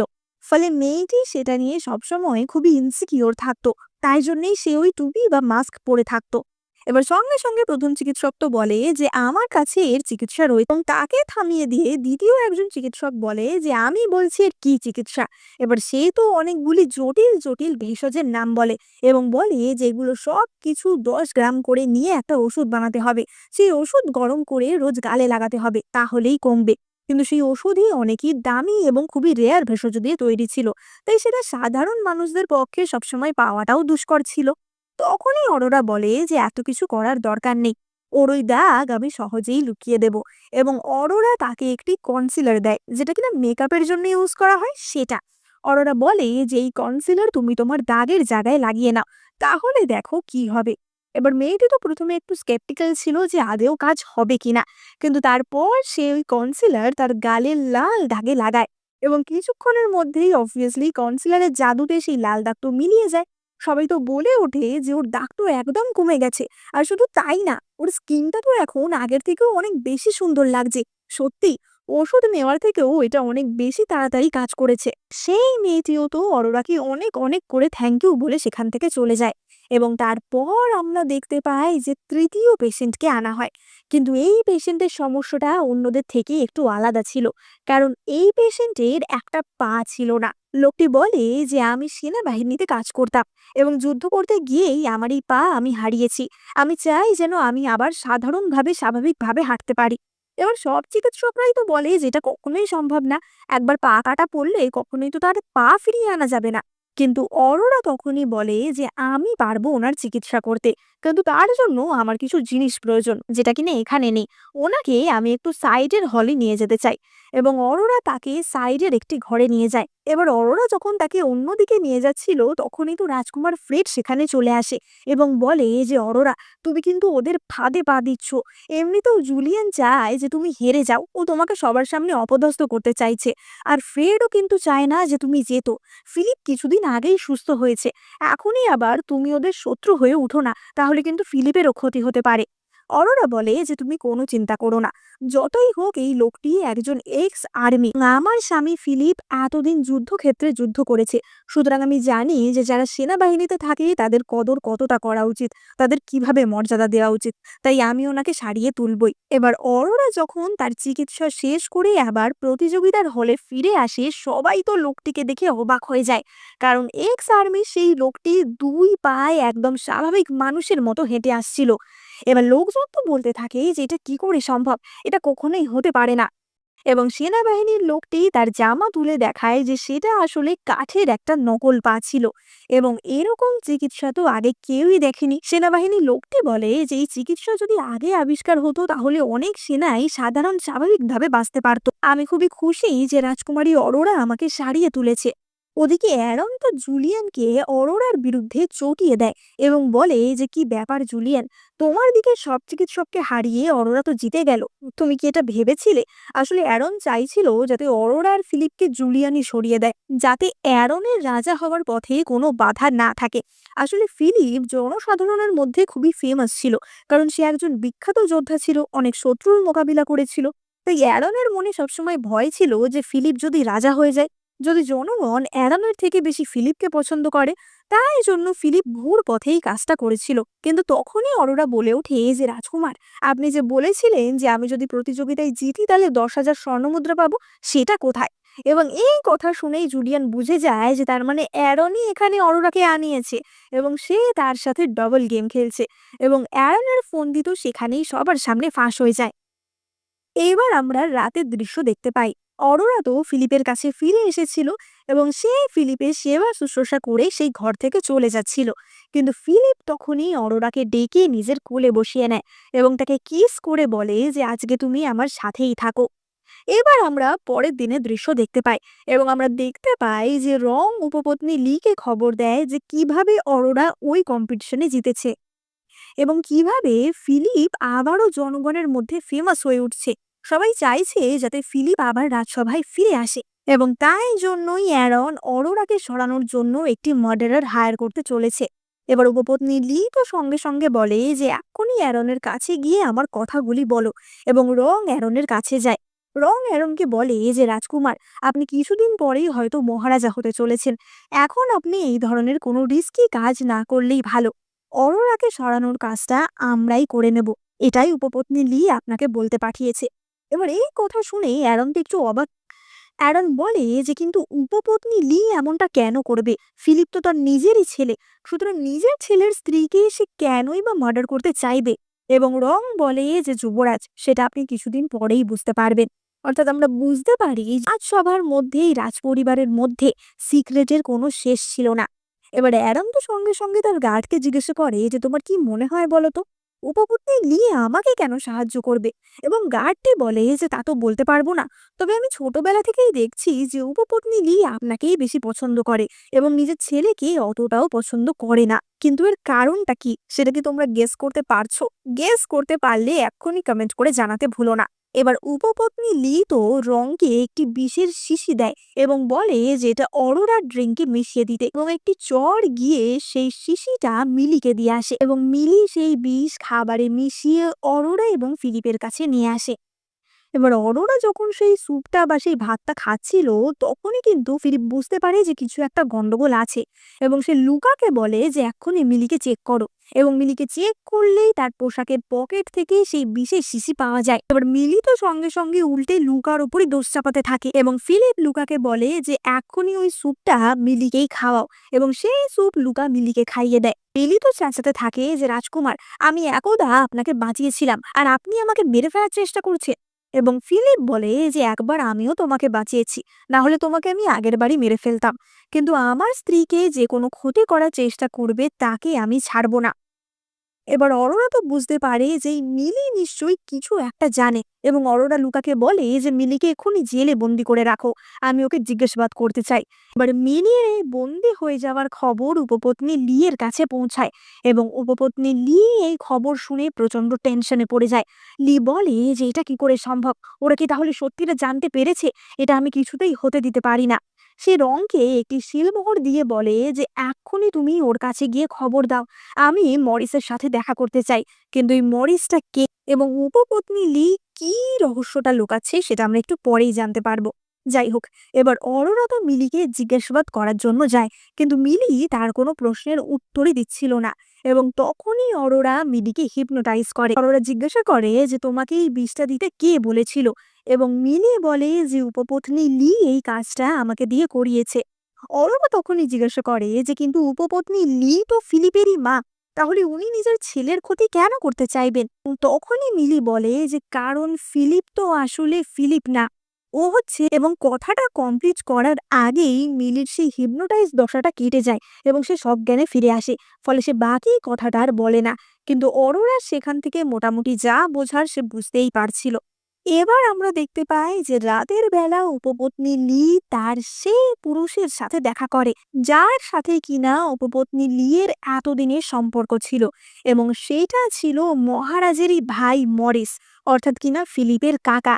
এবার মরিসকে দেখেই তো উপপত্নী লি তাকে জড়িয়ে ধরে এবং বলে যে কতদিন বাদে তোমার সাথে দেখা হলো, কিন্তু একটা বিপদে আমি পড়ে গেছি, আমি তোমার সাহায্য চাই। তুমি তাড়াতাড়ি ফিলিপের প্রাসাদে কাউকে পাঠাও এবং সেখান থেকে মিলিকে উদ্ধার করে নিয়ে এসো। এবার মরিস তো বলে ওঠে যে কি, একটা সামান্য চাকরানিকে উদ্ধার করার জন্য তুমি আমাকে ডেকে পাঠিয়েছো? তোমার কি মাথা খারাপ হয়ে গেছে? এবং লি বলে যে না, আসলে ব্যাপারটা খুবই গভীর। 25 বছর আগে যখন আমি রাজকুমারদের বদল করে দিয়েছিলাম, তখন যে নার্সটি ছিল সে সবটাই জানতো, এবং সে একটি চিঠিতে প্রমাণস্বরূপ সবকিছু লিখে গেছিল। সেই চিঠি সে কোথায় লুকিয়েছে সেটা মিলি জানে। তাই জন্য মিলিকে আমাদের দরকার, ওকে ফিরিয়ে আনতে হবে। এবার এই কথা শুনে মরিস তো প্রচন্ড রেগে যায় এবং লিকে ঠাস করে এক চড় মারে। সে বলে যে এত বড় প্রমাণ তুমি এখনো রেখে দিয়েছো। এবার তাদের কথা থেকে কিন্তু আমরা বুঝতে পারি যে তার মানে আসল ব্যাপারটা কি, কেন লি ফিলিপকে মারতে চাইছে। কারণ লি তো ফিলিপের মাই নয়, ফিলিপের আসল মা হচ্ছে মহারানী মার্থা, এবং অ্যারন হচ্ছে লি এবং মরিসের ছেলে। এবার অপরদিকে আমরা ফিলিপের প্রাসাদে রাতের বেলা দৃশ্য দেখতে পাই। ফিলিপ এবং অরোরা তাদের ডিনার করছিল, তো তখনই কিছু গুপ্ত সৈন্য তাদের ওপর হামলা করে। এরা আসলে মরিসের লোক ছিল, এবং মরিসের বাহিনীর নাম ছিল রেড স্কট বাহিনী। এই বাহিনীরা ফিলিপের প্রাসাদে হামলা করে মিলিকে সেখান থেকে সরানোর জন্য, এবং তারা প্রথমেই অরোরার ওপর হামলা করে। কিন্তু ফিলিপ তখনই অরোরাকে বাঁচানোর জন্য উঠে দাঁড়িয়ে পড়ে এবং ফিলিপ তরোয়াল ধরে অরোরাকে বাঁচায়। এবং ততক্ষণে সেখানে ফিলিপের বাহিনী এবং তার গার্ড কনিও চলে এসেছিল, তারা বাকি সৈন্যদের সেখান থেকে তাড়িয়ে দেয়। এবার ফিলিপ তো হঠাৎ করে উঠে দাঁড়িয়ে পড়েছিল ঠিকই, কিন্তু ফিলিপ এই উত্তেজনা নিতে পারে না এবং সে সঙ্গে সঙ্গে আবার ধপাস করে পড়ে যায়, এবং অরোরা আবারও তার চিকিৎসা করে দেয়। অরোরা বলে যে তুমি কি পাগল, আমি তো তোমাকে বলেছি এরকম কিছু না করতে। এবং ফিলিপ বলে যে তুমি কোনো চিন্তা করো না, আমি তোমার কখনো কিছু হতে দেব না। এবার তার কিছুক্ষণ পরেই লুকা এসে জানায় যে সেই লোকগুলোকে তো ধরা যায়নি এবং তারা সম্ভবত রেড স্কট বাহিনীর লোক, কিন্তু এই বাহিনী কে চালায় সেটা আমরা এখনো জানি না। আর এই বাহিনী এসে মিলিকে নিয়ে গেছে। অন্যদিকে রেড স্কট বাহিনীর লোকেরা মরিসকে গিয়ে রিপোর্ট করে, এবং সেই লোকটি বলে আমরা আমাদের মিশন কমপ্লিট করতে পেরেছি, কিন্তু আমি যখন ফিরে আসছিলাম আমি দেখলাম যে ফিলিপ উঠে দাঁড়িয়েছে। এবার মরিস তো চমকে গিয়ে বলে যে কি, ফিলিপ উঠে দাঁড়িয়েছে? এবং লোকটি বলে যে হ্যাঁ। এবার লোকটি চলে গেলে মরিস মনে মনে ভাবে যে ফিলিপকে কোনোভাবেই আমি আমার রাস্তায় আসতে দেব না, আমার ছেলে অ্যারনই এরপর রাজা হবে। নিজে রাজা হতে পারিনি তো কি হয়েছে, আমার ছেলেকে আমি বঞ্চিত হতে দেব না। ফিলিপের এই উঠে দাঁড়ানোর খবর তো মহারাজের কাছেও পৌঁছে যায়, এবং মহারাজ সঙ্গে সঙ্গে ফিলিপকে ডেকে পাঠায়। এবার ফিলিপ তো স্বাভাবিকভাবেই তার হুইল চেয়ারে যায়, এবং মহারাজ তাকে দেখে বলে যে কি ব্যাপার, তুমি কি এখন আর উঠে দাঁড়াতে পারছো না? এখন হুইল চেয়ারে বসে আছো কেন? ফিলিপ বলে যে তখন ঘটনা চক্রে আমি উত্তেজিত হয়ে দাঁড়িয়ে পড়েছিলাম, কিন্তু এখনো আমি পুরোপুরি ভাবে সুস্থ হইনি। এবার মহারাজ তো তখনই রেগে গিয়ে বলে যে ও তাই, তা কিছুদিন আগে যখন চিকিৎসক তোমায় চেক করলো সে বললো যে বেশি দিন তুমি বাঁচবে না, আর এখন তুমি উঠে দাঁড়াচ্ছ, তা তুমি কি আমায় ধোকা দেওয়ার চেষ্টা করছো? অরোরা তখনই মহারাজকে বলে যে মহারাজ, আসলে ফিলিপকে 3 বছর ধরে একদমই ভালো চিকিৎসা দেওয়া হয়নি, তাকে বরফের শয্যায় শুয়ে রাখা হয়েছিল, তাই জন্যই আমি তার সুস্থ হওয়ার খবরটা সবাইকে প্রথমে জানাতে চাইনি। এবার মহারাজ তো বলে যে এতদিন তো উপপত্নী লি ফিলিপের দেখভাল করতো, এখনই উপপত্নী লিকে ডেকে পাঠাও। এবং উপপত্নী লি এবং তার চিকিৎসক সেখানে আসে, এবার অরোরা তো চিকিৎসককে বলে যে আপনি খুবই ভালো করে জানতেন যে ফিলিপের গায়ে যে ক্ষতগুলি আছে সেগুলি বরফে থাকলে আরো পচবে, আরো তাড়াতাড়ি সে অসুস্থ হবে। তারপরেও তাকে বরফে কেন রাখা হলো, নাকি এর পিছনে অন্য কেউ রয়েছে? এবার চিকিৎসক তো তখনই মহারাজের কাছে ক্ষমা চাইতে থাকে এবং সে বলতে থাকে যে মহারাজ, আমি কিছুই করিনি, আমি এর সাথে একদম জড়িত নেই।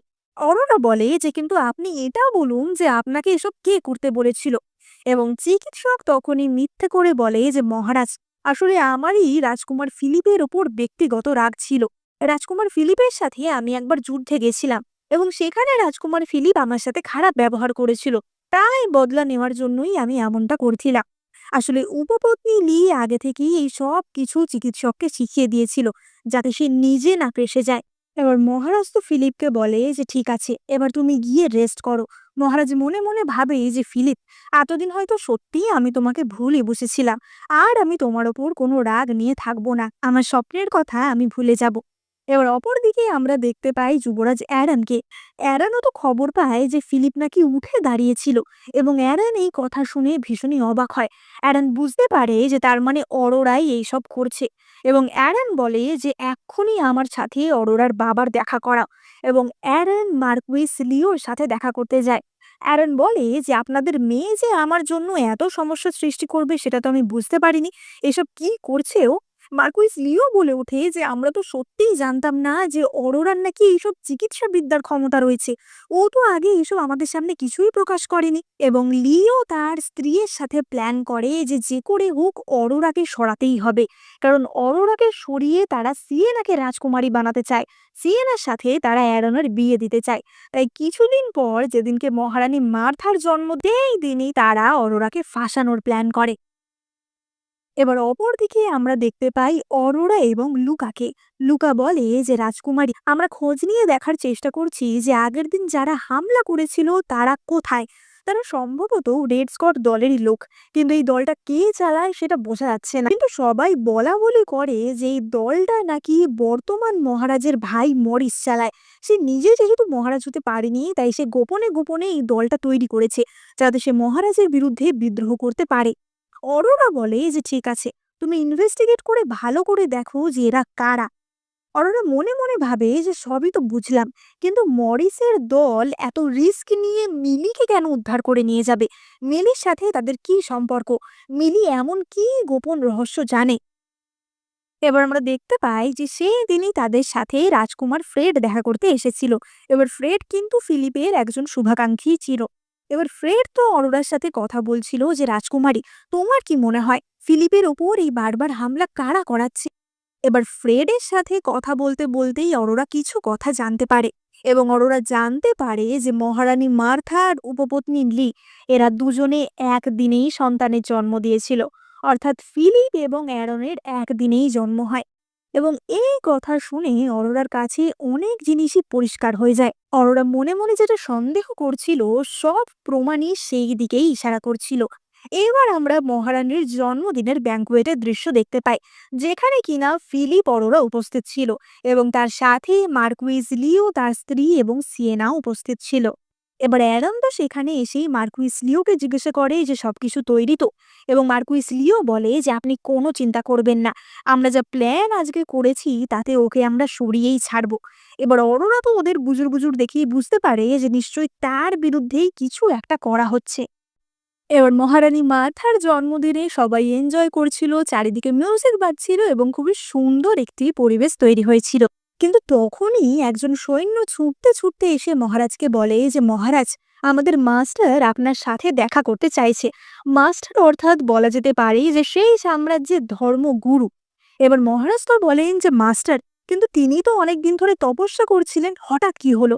এবং সৈন্যটি বলে যে মহারাজ, মাস্টার দেখেছে যে প্রাসাদের ওপর কিছু নেগেটিভ এনার্জি ঘোরাফেরা করছে, তাই মাস্টার আপনাকে সাবধান করতে চায়। সভাতেই এমন কেউ একজন আছে যে আপনার জন্য ক্ষতিকর হতে পারে।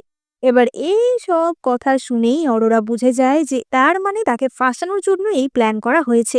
এবার তখনই তো সেখানে মাস্টার আসে এবং বলে যে মহারাজ, আপনি এক মুহূর্তের জন্য আমার সাথে বাইরে আসুন। এবং তারা বাইরে গেলে আমরা দেখতে পাই যে চারিদিকে আকাশ কালো করে এসেছিল, এবং সেখানে কিছু কাকেরা ঘুরে বেড়াচ্ছিল, এবং এক জায়গায় বেশ অনেকগুলি কাকে ঘুরে বেড়াচ্ছিল। এবার এই দৃশ্য দেখে সবাই তো বলতে থাকে যে কি ভয়ানক দৃশ্য, এরম দৃশ্য তো সচরাচর দেখা যায় না, তার মানে নিশ্চয়ই দুর্ভাগ্যজনক কিছু হতে চলেছে। এবার মাস্টার তো তখনই বলে যে আমি শিওর যে কিছু একটা ভয়ঙ্কর ঘটনা ঘটবে, আমি এক্ষুনি কাকগুলোকে তাড়িয়ে দিচ্ছি। এই বলে মাস্টার তার ব্যাগ থেকে একটি মন্ত্র লেখা কাগজ বার করে এবং সেটি আকাশে মন্ত্র বলে উড়িয়ে দিতেই কাগজটি নিজে থেকে জ্বলে যায়। তার ফলে কাকগুলি সেখান থেকে চলে যায়। এবারে এই দৃশ্য দেখে সবাই তো ফেরত চলে আসে এবং মহারাজা মাস্টারকে জিজ্ঞেস করে যে আপনি কি বলতে পারবেন সেই ডিমনটিকে, যার ফলে কিনা আমাদের সাথে এইসব হচ্ছে। এবং মাস্টার তখনই তার ব্যাগ থেকে একটা স্পিরিচুয়াল কম্পাস বের করে এবং সেই কম্পাসের দিক পুরোপুরি অরোরার দিকেই ইশারা করছিল। ফলে মাস্টার বলে যে এটাই হচ্ছে সেই ডিমন। এই মেয়ে আসলে কোনো মেয়ে না, এটা আসলে হাজার বছরের পুরনো একটা ফক্স ডিমন এবং সে আমাদের সাম্রাজ্যের জন্য প্রচন্ড ক্ষতিকর, তাকে এক্ষুনি মেরে ফেলতে হবে। এবার সঙ্গে সঙ্গে অরোরার বাবা মার্কুইস লিও বলে ওঠে যে সে কি, আমার মেয়ে একটা ফক্স ডিমার? তাহলে আমার মেয়ে কোথায় গেল? আমি বুঝতেই পেরেছিলাম কিছু একটা গন্ডগোল আছে, আমাদের আগের মেয়ের সাথে এই মেয়ের কোনো মিলই নেই। আমাদের মেয়ে তো কত ভালো ভোলা ভালা ছিল, আর এই মেয়ে একটা শয়তানি। আমি ওর বাবা হয়ে বলছি ওকে এক্ষুনি মৃত্যুদণ্ড দেয়া হোক। এবার ফিলিপ তো তাদের ওপর প্রচন্ড রেগে যাচ্ছিল এবং সে তাদেরকে বলে ওঠে যে তোমরা কি আমার হাতে মরতে চাও? কিন্তু অরোরা তাদেরকে থামিয়ে দিয়ে বলে যে ফিলিপ তুমি দাঁড়াও, এই সব কিছু আমি সামলে নিচ্ছি। অরোরা বলে যে মাস্টার, আমি যদি হাজার বছর পুরনো ফক্স ডিমন হই, আপনি তাহলে কি? আপনি কি কোনো টার্টেল ডিমন? না হলে আপনি আমাকে চিনলেন কি করে? এই বলে অরোরা তো মাস্টারের কাঁধের ঝোলাটি কেড়ে নেয় এবং তার মধ্যে থেকে সে একে একে জিনিস বার করতে শুরু করে। প্রথমেই সে ওই মন্ত্র লেখা কাগজটি বার করে এবং সে সেটি হাওয়ায় ভাসিয়ে দিতেই সেটা আগুনে জ্বলে যায়। সবাই বলে ওঠে যেটা কি করে সম্ভব, মন্ত্র পড়লে তবেই না আগুন জ্বলবে, অরোরা কি করে এটাতে আগুন জ্বালালো? এবং অরোরা তখনই সেই মন্ত্র লেখা কাগজের রহস্য ফাঁস করে দেয়। আসলে সেই কাগজে হোয়াইট ফসফরাসের একটি পাতলা লেয়ার দেয়া থাকতো, যেটি বাতাসের সংস্পর্শে আসলেই এইভাবে জ্বলে উঠতো। এবার মহারানী মার্থা তো নিজে সেই কাগজটা দেখেন এবং সেটা দেখে উনি বুঝতে পারেন যে হ্যাঁ, সত্যিই তো এই কাগজের মধ্যে ফসফরাসের লেয়ার দেয়া রয়েছে। মহারাজাও বুঝতে পারে যে এটা নকল।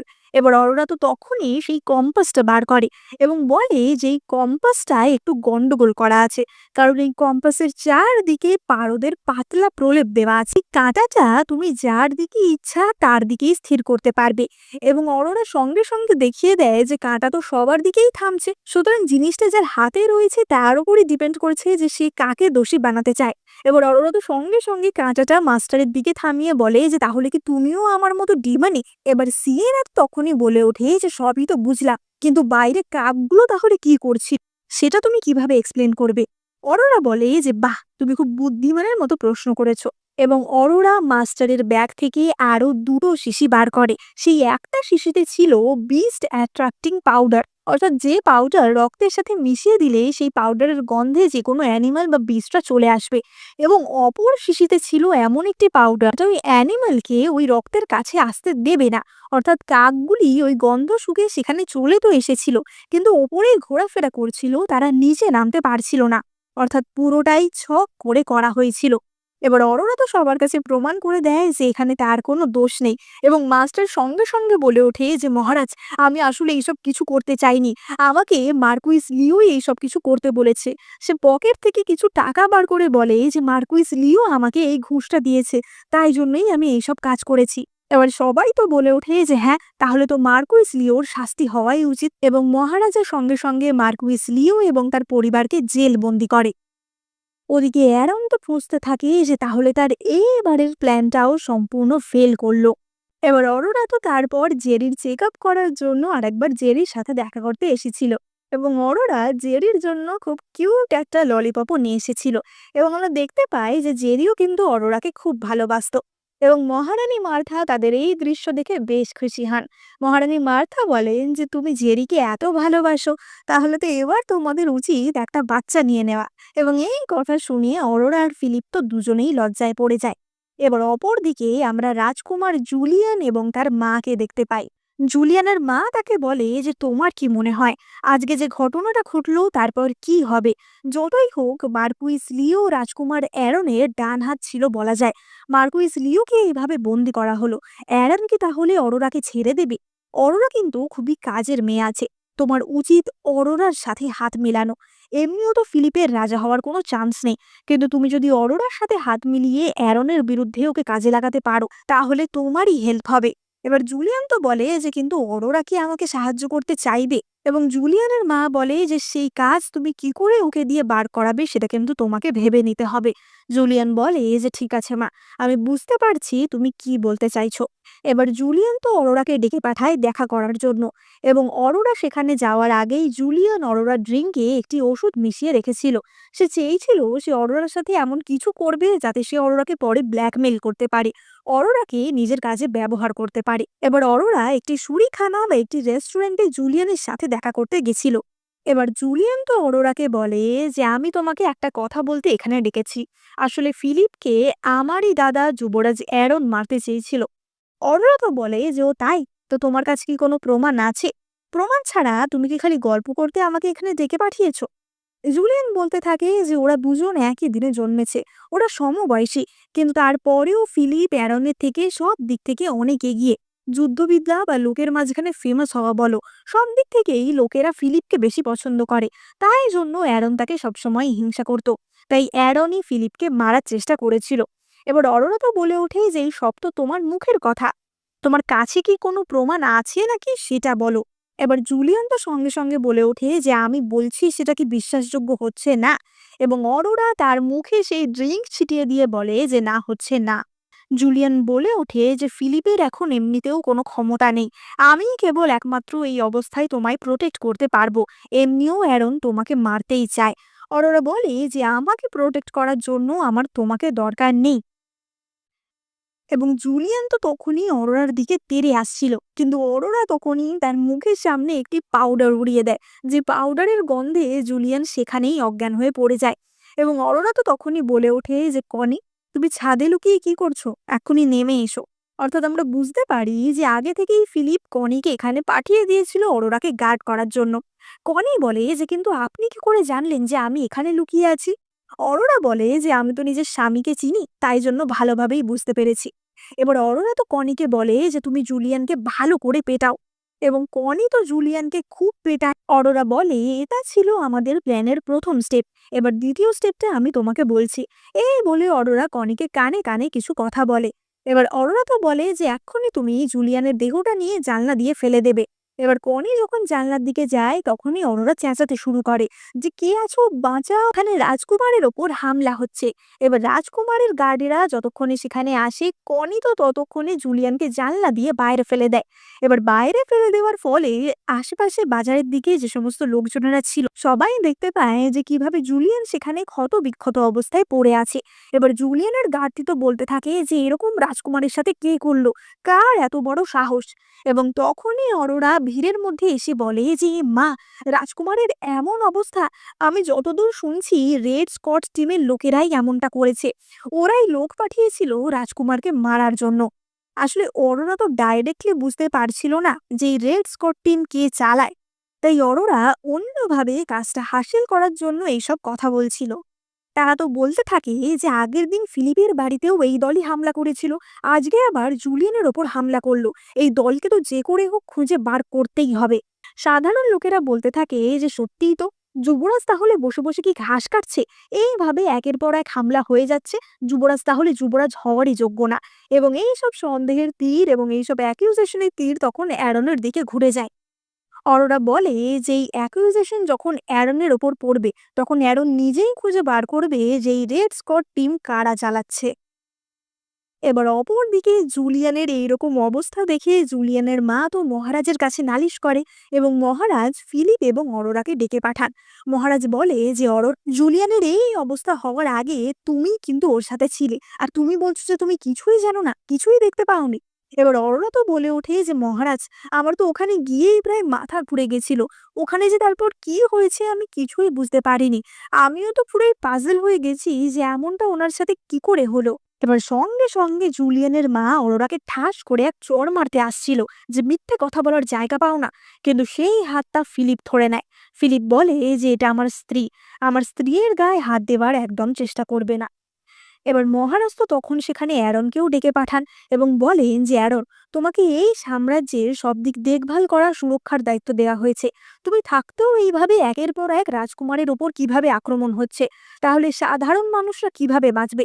তোমাকে আমি 10 দিন সময় দিচ্ছি। এই 10 দিনের মধ্যে তোমাকে খুঁজে বার করতে হবে যে এই আক্রমণ কারা করছে, তা না হলে তোমার দায়িত্ব অন্য কাউকে দিয়ে দেওয়া হবে।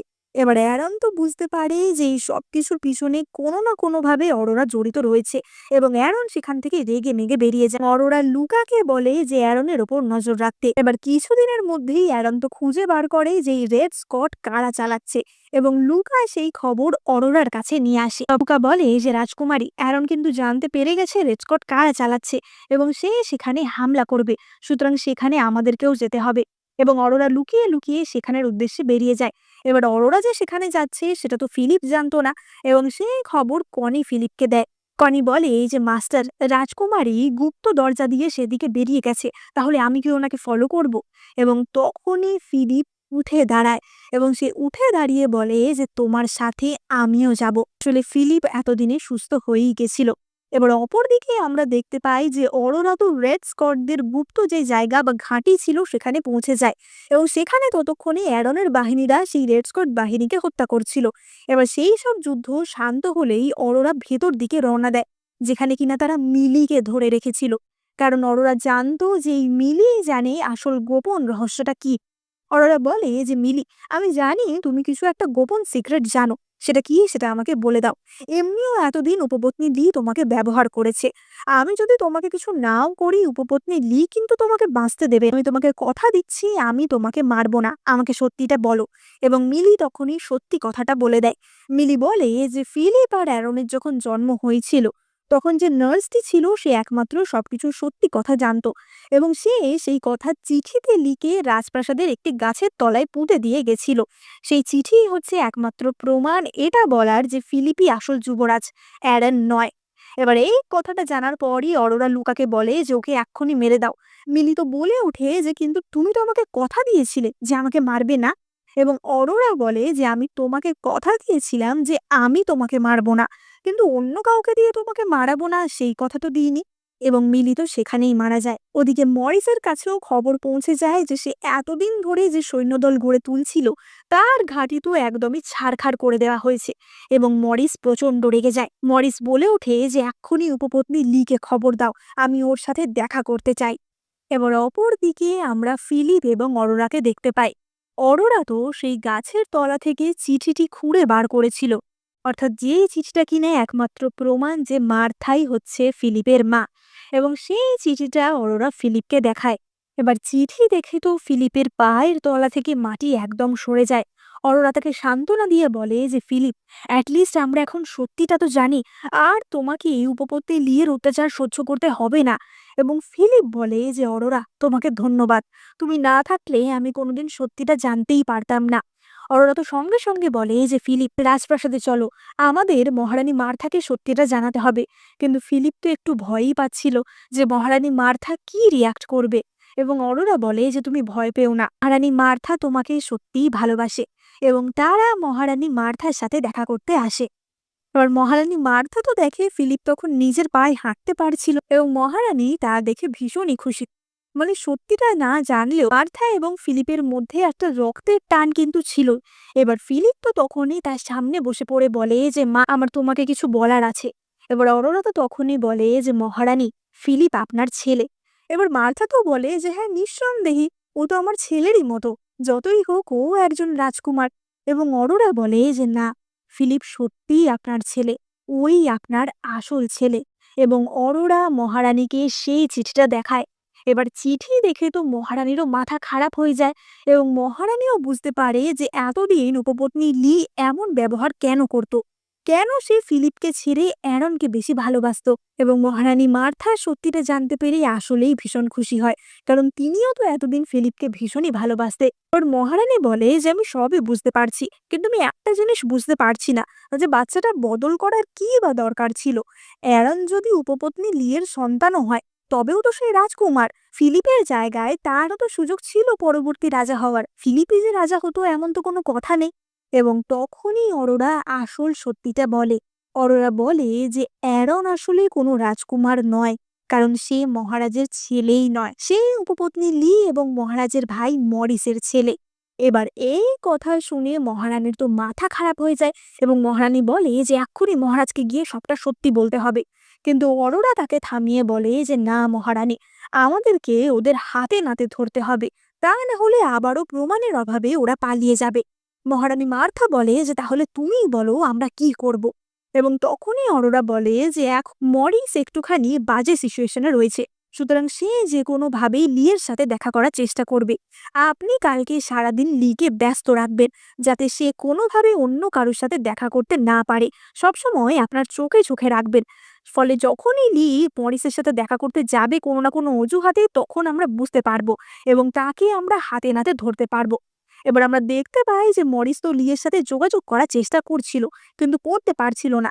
তাই মরিস ঠিক করে যে সে ডাইরেক্টলি ছদ্মবেশে গিয়ে লিয়ের সাথে দেখা করবে এবং মরিস রাজপ্রাসাদে প্রবেশ করে।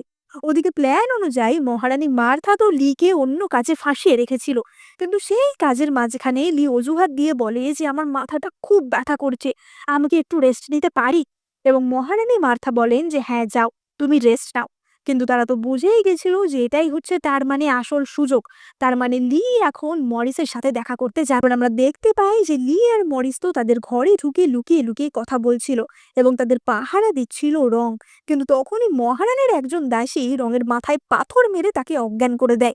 এরা যে কিভাবে এই টিপ দিয়ে পাথর মারে সেটা সত্যি আমাদেরকেও শিখে নিতে হবে, খুব কাজের জিনিস। কিন্তু যাই হোক, এবার রং অজ্ঞান হয়ে গেলে সেখানে মহারাজা, মহারানী মার্থা এবং সকলে হাজির হয় এবং ভিতরে তখন মরিস এবং লি কথাবার্তা বলছিল।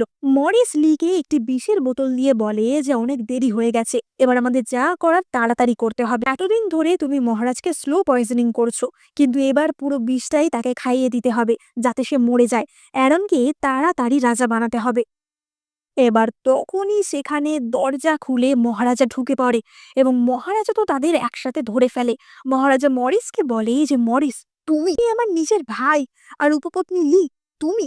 এবার মরিস তো বলে ওঠে যে হ্যাঁ আমি, আমারই রাজা হওয়ার কথা ছিল, কিন্তু তা না, আমাকে সাধারণ মানুষের মতো জীবনযাপন করতে হচ্ছে। আর তুমি হয়েছ কিনা রাজা, কিন্তু এরপর আমার ছেলেই রাজা হবে। এবার এই বলে মরিস তো সেই বিষাক্ত পাউডার মহারাজের মুখের ওপর ছড়িয়ে দেয়। কিন্তু তখনই মহারানীর যে দাসীটি ছিল সে আবারও একটি পাথর মেরে মরিসকে ফেলে দেয়। মরিস তো বুকে হাত দিয়ে শুয়ে পড়ে। এবার অপরদিকে উপপত্নী লি তো মহারাজের পা ধরে বলতে থাকে যে মহারাজ, আমাকে ক্ষমা করুন, আসলে মরিসই এইসব করতে আমাকে বাধ্য করেছিল। কিন্তু অবভিয়াসলি মহারাজ তাকে ক্ষমা করে না এবং মহারাজ সঙ্গে সঙ্গে সৈন্য ডেকে তাকে সেখান থেকে নিয়ে যেতে বলে। মহারানী মার্থা মহারাজকে সবটা খুলে বলে যে আসল যুবরাজ কে। মহারাজের আসল বড় ছেলে ফিলিপ এবং অ্যারন তার নিজের ছেলেই নয়। এবার মহারাজ তো অ্যারনকে সঙ্গে সঙ্গে সেখানে ডেকে পাঠায় এবং অ্যারন আর মহারাজের ব্লাড টেস্ট করা হয় এবং দেখা যায় যে তাদের রক্ত মিলছে না, অর্থাৎ তাদের ডিএনএ আলাদা। প্রমাণিত হয় যে অ্যারন আসলে মহারাজের ছেলেই না। এবার মহারাজ তো প্রচন্ড রেগে গিয়ে উপপত্নী লিয়ের গলায় কাটতে যাচ্ছিলেন, কিন্তু তখনই তার নিজের মুখ থেকেই রক্ত উঠে আসে, কারণ এতদিন ধরে তাকে স্লো পয়জনিং করা হচ্ছিল। তার ওপর আজকের বিষের পাউডারটাও তার মুখে ছড়িয়ে দেওয়া হয়। ফলে মহারাজকে সঙ্গে সঙ্গে সেখান থেকে তুলে নিয়ে যাওয়া হয়। মহারানী মার্থা তখনই আদেশ দেয় যে এদের তিনজনকে জেলে পাঠাতে, অর্থাৎ অ্যারন, উপপত্নী লি এবং মরিসকে। অ্যারন তো বলে ওঠে যে কিন্তু মা, আমি তো তোমার ছেলে। এবং মহারানী মার্থা বলে যে না, তুমি আমার ছেলে না, এবং তাদেরকে জেলে ভরে দেওয়া হয়। এবার অপরদিকে আমরা মহারাজাকে দেখতে পাই, যার অবস্থা তখন খুবই শোচনীয় ছিল। ফিলিপ তো অরোরাকে বলতে থাকে যে অরোরা, তুমি কি মহারাজকে বাঁচাতে পারবে না? এবং সত্যি বলতে তখন অরোরারও কিছু করার ছিল না এবং মৃত্যু শয্যায় মহারাজ তার শেষ উইলটি লিখে যান। মহারাজ বলেন যে আমি মৃত্যুর আগে বলে যাচ্ছি, এরপর রাজা হবে আমার ছেলে ফিলিপ। গত 3 বছর আমি ওকে খুবই নেগলেক্ট করেছি, ওকে ভুল বুঝেছি, কিন্তু সেই ভুল আমি শুধরে নিতে চাই। এবং মহারাজ মারা যাওয়ার আগে ফিলিপকে রাজা বানিয়ে মারা যান। কিন্তু মহারাজ মারা যাওয়ার সঙ্গে সঙ্গে সেখানে হাজির হয় রাজকুমার জুলিয়ান এবং জুলিয়ান তো সোজাসুজি এসে ফিলিপকে ট্রেটর হিসেবে দাবি করতে থাকে। জুলিয়ান বলতে থাকে যে তুমি মহারাজের মৃত্যুর পিছনে দায়ী এবং সে ফিলিপকে মারতে আসে। কিন্তু তখনই অরোরা ম্যাজিক্যালি তার রিভলভার বার করে এবং সে জুলিয়ানের একটি লোককে গুলি করে উড়িয়ে দেয় এবার জুলিয়ানের লোকেরা তো তারপরেও তার উপর হামলা করতে আসে এবং তখনই অরোরা সেখানে একটি মেশিন গান বার করে এবং তাদের সকলকে সেখানেই খতম করে এবং ফিলিপ এরপর এই সাম্রাজ্যের রাজা হয়। আমরা এই ড্রামার শেষ সিনে দেখতে পাই যে ফিলিপ এবং অরোরা এই সাম্রাজ্যের মহারাজা এবং মহারানী হয় এবং তারা খুবই ভালোভাবে সাম্রাজ্য পরিচালনা করে এবং তারা একে অপরের সাথে আনন্দে দিন কাটাতে থাকে। তো তোমাদের ড্রামাটা কেমন লাগলো কমেন্ট করে জানাতে একদম ভুলো না। তোমাদের কি মনে হয় যুবরাজ অ্যারনের সাথে যেটা হলো সেটা কি ঠিক? যতই হোক সে তো ছোট ছিল, ছোটবেলায় কিভাবে তাদের বদলে দেওয়া হয়েছিল সেটা তো সে জানতো না। তোমাদের মতামত কমেন্ট করে জানাতে কিন্তু একদম ভুলো না। যেমনটা ভালো লাগলে এক্ষুনি লাইক, কমেন্ট, শেয়ার, সাবস্ক্রাইব করে দিও। আর এই চ্যানেলে আমি তোমাদের জন্য অনেক চাইনিজ ড্রামা এক্সপ্লেন করে থাকি, তাই তোমরা চটপট সাবস্ক্রাইব করে নোটিফিকেশন বাটনটা এক্ষুনি অন করে দিও। দেখা হবে পরের ভিডিওতে।